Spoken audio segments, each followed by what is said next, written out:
Al Jazeera Podcasts.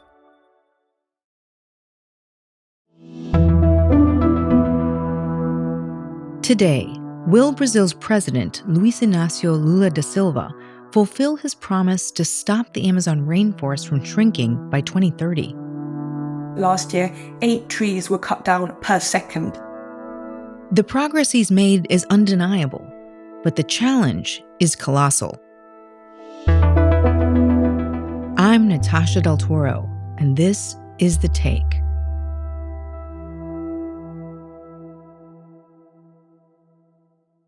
The Amazon is the biggest forest on our planet, and in some ways, the most important.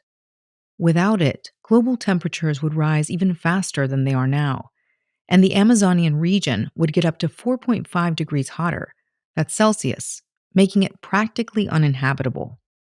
My name is Constance Malleret. I'm a freelance journalist covering Brazil, and I'm speaking to you from Rio de Janeiro. Great. We're so happy to have you here with us. So let's dive right into it. During former President Jair Bolsonaro's far-right administration, deforestation surged to a 12-year high. Now, fast forward to today, a year and a half into President Luiz Inácio Lula da Silva's administration, how have things evolved on the ground in the Amazon? I think, first of all, I want to stress that you can't really overstate how bad things were under Bolsonaro. And that's because, as President Bolsonaro created an environment of impunity in the Amazon, which emboldened the illegal loggers, the illegal gold miners, and illegal land grabbers to cut down the forest, and knowing that they would probably not face any consequences for that. So he just sort of generally created this anti-environmental, political, and institutional context. From the sky, large swaths of Brazil's Amazon are increasingly destroyed by fires and logging. And it's getting worse. It's the highest level in 12 years. So it's in this situation that Lula returns to power, promising that he will zero illegal deforestation by 2030, promising to put the fight against climate change at the center of his presidency. Because if there is no future for the Amazon and its people, there will also be no future for the planet. We will prove that. So Lula's election and Lula's return to power was, first of all, a change in paradigm, a moment of hope for everyone in the Amazon, and that things were going to change. And we've seen that happen, first of all, in Brasilia, in the capital where all the decisions are taken. He appointed a respected environmentalist, Marina Silva, to lead the Environment Ministry. He's given the environmental agencies a mandate to actually do their work and fight forest loss on the ground.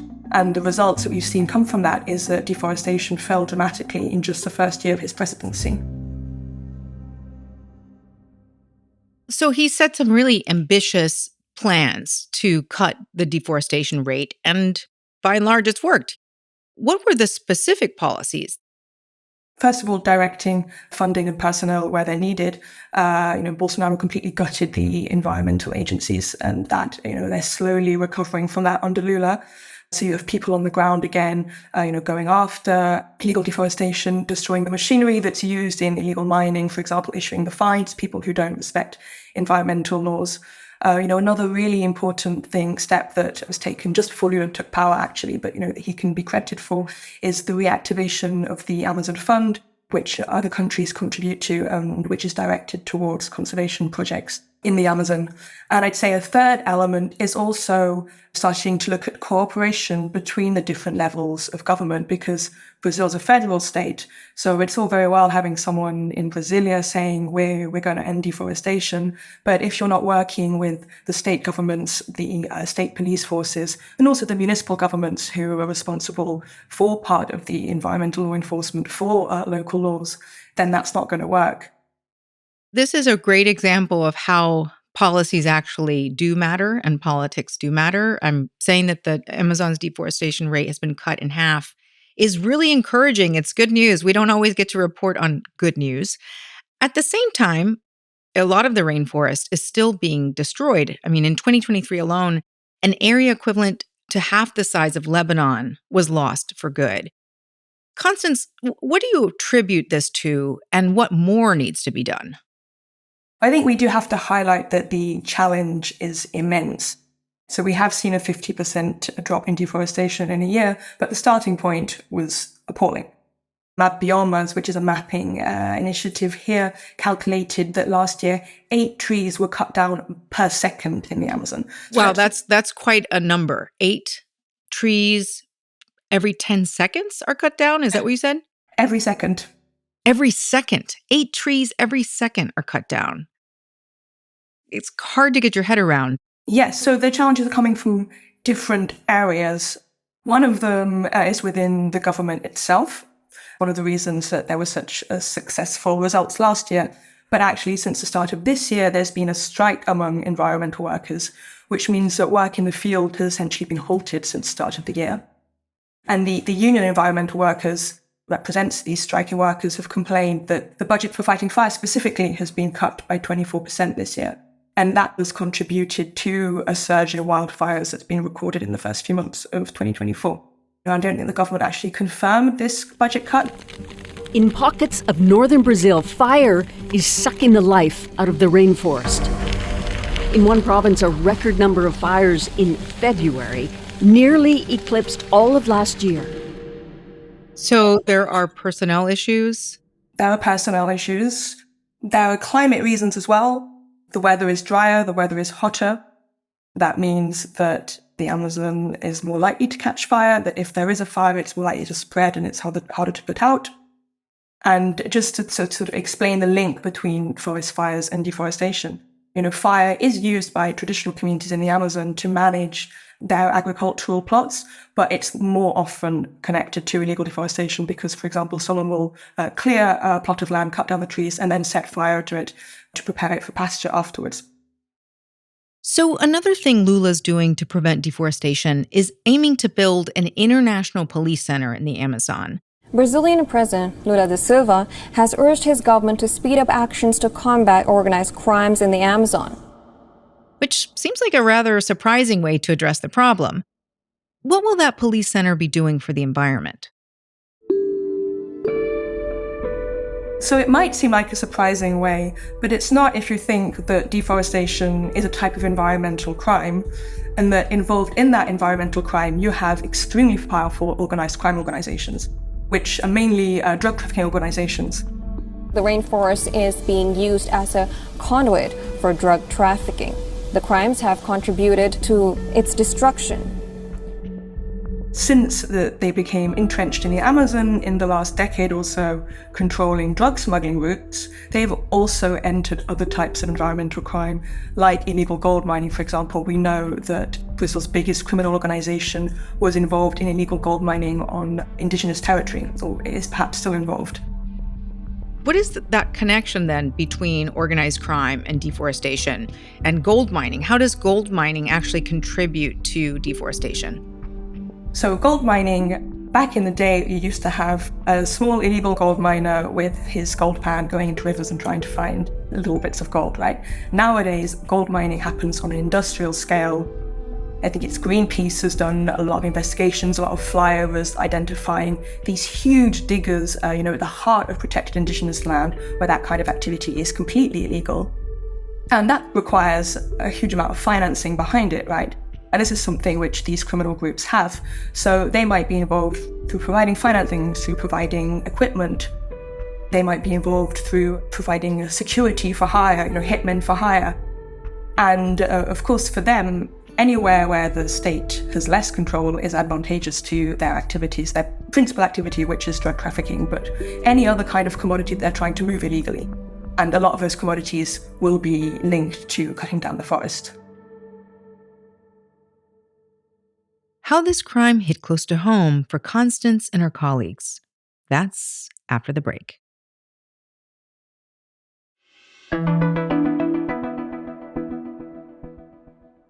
All right, Constance, this connection between the rainforest and organized crime is actually an intimate one for you.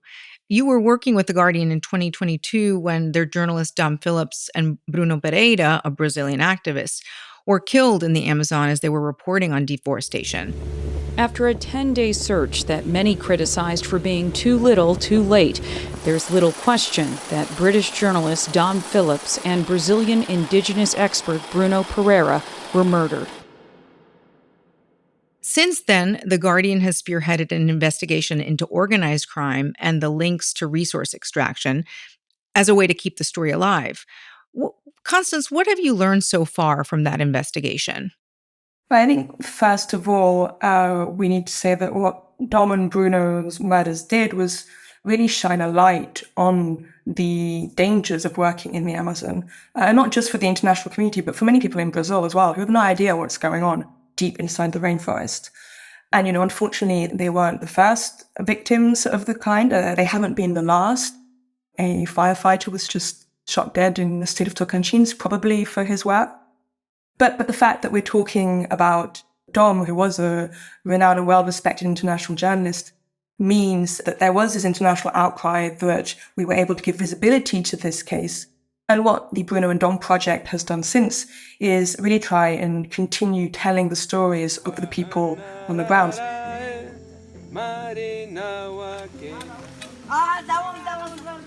So the indigenous forest defenders who are fighting off land invaders, the environmentalists, the local journalists, who are fighting and exposing all the different interests, be they criminal, political, corporate, which are driving forest destruction.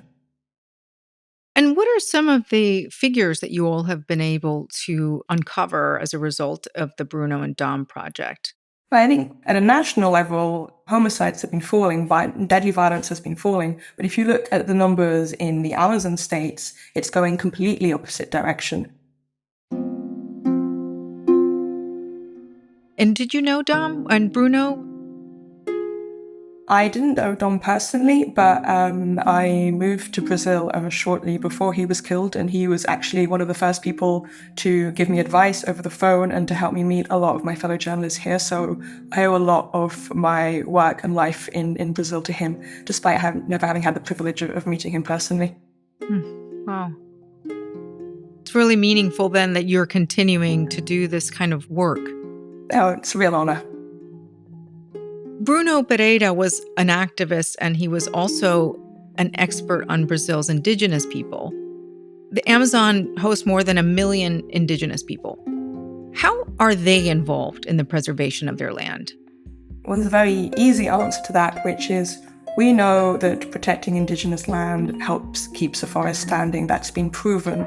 Indigenous land that is given the legal protection it needs is more forested, is better forested, and sees less forest clearance than the rest of the Amazon. The challenge is guaranteeing the protection to these lands. Brazil does have legal mechanism in place. Indigenous rights are guaranteed in the constitution. But in practice, that is not always easy to enforce. I think the most emblematic example of that was the Yanomami Crisis last year, which have been under terrible attack from illegal gold miners and have been suffering the consequence of that, not just through violence, but also through illness, through disease, through mercury poisoning. The gold miners want the Yanomami people gone, and federal police have even opened an investigation of possible genocide linked to the abuse of the Yanomami and their resources. Both old and young Yanomami have been dying in their villages from hunger and disease, despite living on protected land the size of Portugal in the heart of the Amazon rainforest. And so one of Lula's first challenges was to respond to that emergency and provide not just military personnel, for example, to try and turf out these illegal gold miners, but also health resources, social resources. That was the most visible case, but it's a scenario that we've seen repeated in other indigenous lands around Brazil. He was elected with strong support from the indigenous movement. He created a ministry for indigenous peoples and appointed an indigenous woman, Sonia, to lead it. And these were extremely important symbolic moves. But in practice, a year and a half into his term, Congress has approved a law which threatens indigenous land rights. For the indigenous peoples here at the camp in Brasilia and across the country, the new law represents a watershed moment. It weakens their claims to their ancestral lands, saying these can only be recognised. Few indigenous territories have been officially demarcated, and there's a sort of a sense of disappointment with what's been achieved so far. We were just discussing, how Brazil might not be doing enough to protect the rainforest. But at the end of the day, the Amazon is not only Brazil's.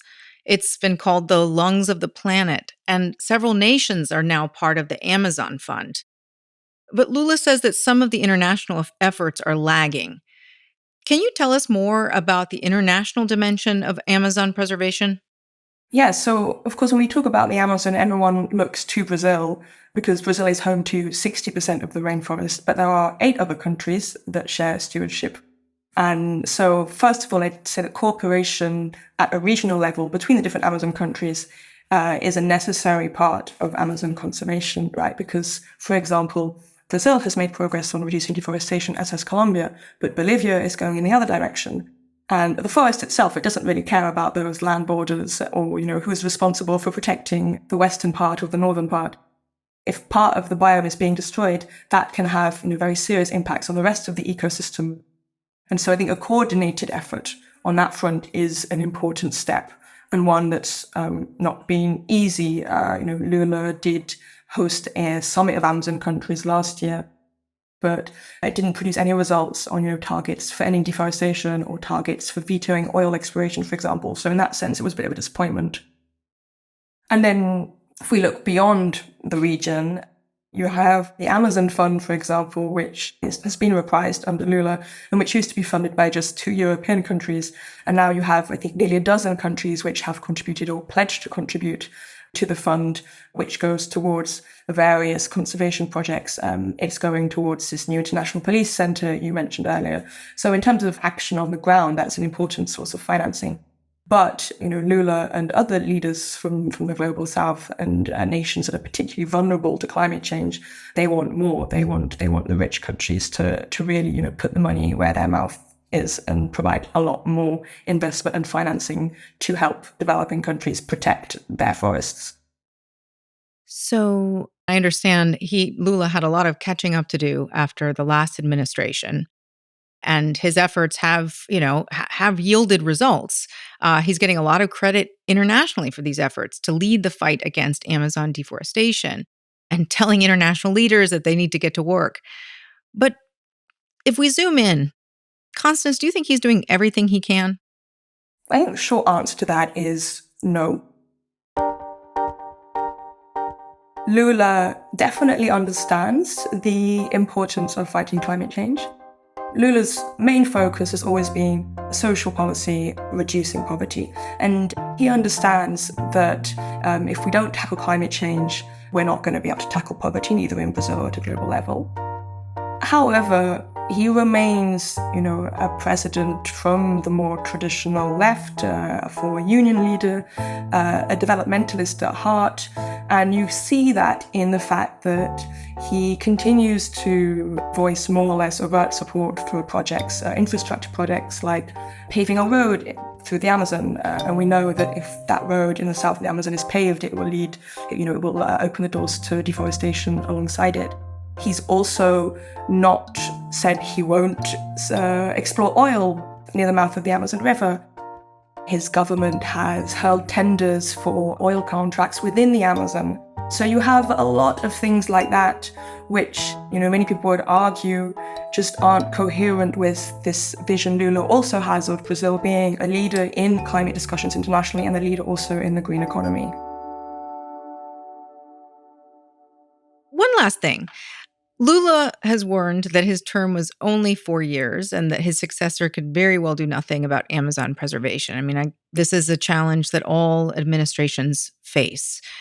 Is there a chance that we can go back to the Bolsonaro days? I fear that there is. And you just have to look at the political pressures that Lula faces now. You have a very conservative Congress, which in large part is aligned with the interests of the agribusiness lobby. And the agribusiness lobby in Brazil, despite the fact that it would actually be better for them if the Amazon was still standing, because we know that the Amazon plays a vital role in regulating, for example, rain patterns throughout South America. And without rainfall, Brazilian agriculture is nothing. But despite this, the agribusiness lobby is, one of the louder voices pushing for these infrastructure projects, for the railway line, which will allow them to export their soya more rapidly, for the forest clearing that will allow them to plant more soya fields or pasture for cattle. And in line with these interests, we see Congress now, where Lula doesn't have, a working majority, already pushing for bills for projects which would cater to those interests rather than an environmental agenda. And so if this is already the case now, when we do have a government that is, in theory at least, committed to pursuing, a strong climate agenda, then we can very easily imagine that if Brazil elects a president, whether on the right or the left, who is less committed to that in 2026, that we will see a rollback on Amazon conservation efforts. Constance, thank you so much for all of this reporting that you're doing and for taking the time to talk to us today. Thank you, Natasha. Thanks for having me. And that's The Take.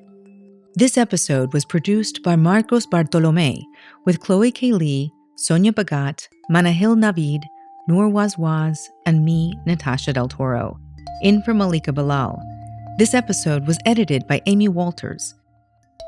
The Take production team is Amy Walters, Ashish Malhotra, Catherine Nouhan, Chloe K. Lee, David Enders, Duha Mosaad, Khaled Soltan, Manahil Naveed, Marcos Bartolomé, Mohamed Zain Shafi Khan, Noor Wazwaz, Sarí el-Khalili, Sonia Bhagat, Tamara Khandaker. Our sound designer is Alex Roldan. Alexandra Locke is The Take's executive producer, and Ney Alvarez is Al Jazeera's head of audio. We'll be back tomorrow.